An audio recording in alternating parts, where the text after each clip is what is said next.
El Evangelio según Mateo. En el primer video vimos cómo Mateo introdujo a Jesús como el Mesías del linaje de David, como un nuevo maestro con autoridad como Moisés, y también como Emmanuel, que en hebreo significa Dios con nosotros.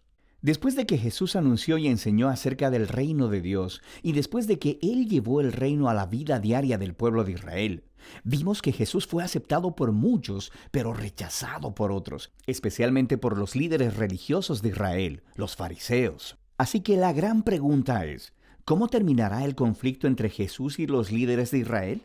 La siguiente gran sección, de los capítulos 14 al 20, explora todas las diferentes expectativas que las personas tienen acerca del Mesías. Jesús sigue sanando personas enfermas y 2 veces ha provisto comida milagrosamente para esas multitudes en el desierto.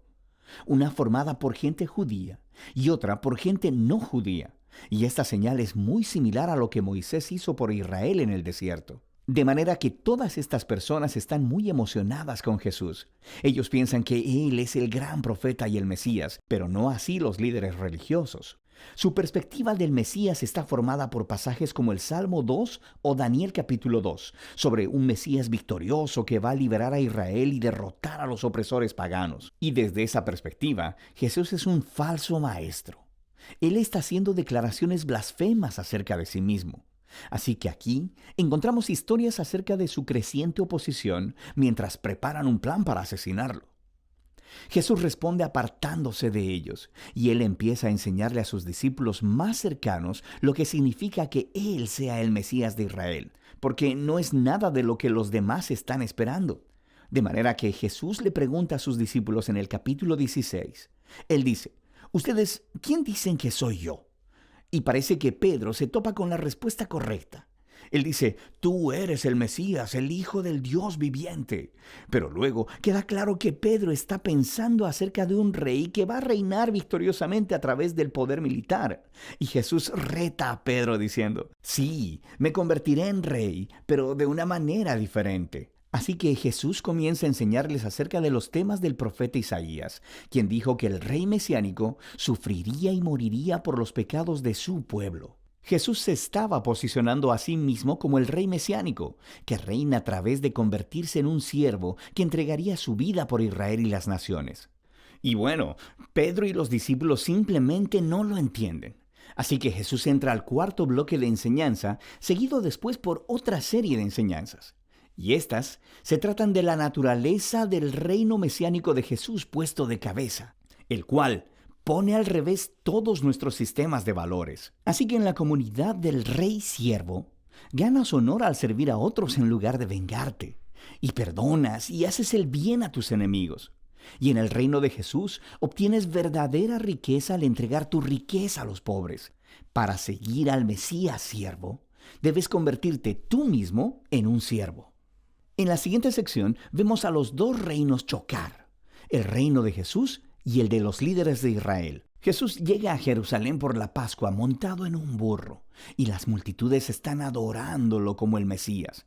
Inmediatamente, Jesús marcha al atrio del templo y hace un gran alboroto que interrumpe los sacrificios diarios. Aquí, sus acciones hablan más fuerte que sus palabras.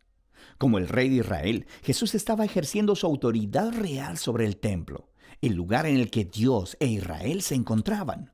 Y en la perspectiva de Jesús, el templo había sido puesto en juego por la hipocresía de los líderes de Israel. Así que aquí, Él está retando su autoridad, y naturalmente, ellos se ofenden profundamente. Ellos intentan atrapar a Jesús y humillarlo en un debate público, pero fracasan, por lo que al final determinan asesinarlo. Como respuesta, Jesús da su último bloque de enseñanza.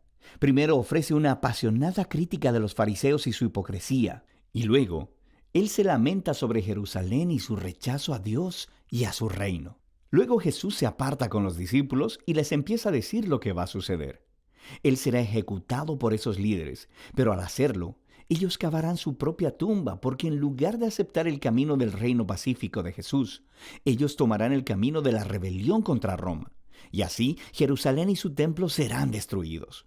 Pero Jesús dice que ese no es el final de la historia. Él será vindicado después de su muerte a través de su resurrección. Y un día Él regresará a establecer su reino sobre todas las naciones. Mientras tanto, los discípulos deben mantenerse alerta y comprometidos con anunciar a Jesús y su reino, y extender las buenas nuevas. Y con todo esto resonando en los oídos de los discípulos, la historia llega a su punto culminante. Esa noche, Jesús aparta a los discípulos y celebra la Pascua con ellos. La Pascua vuelve a contar la historia de la liberación de Israel de la esclavitud, a través de la muerte del Cordero de la Pascua.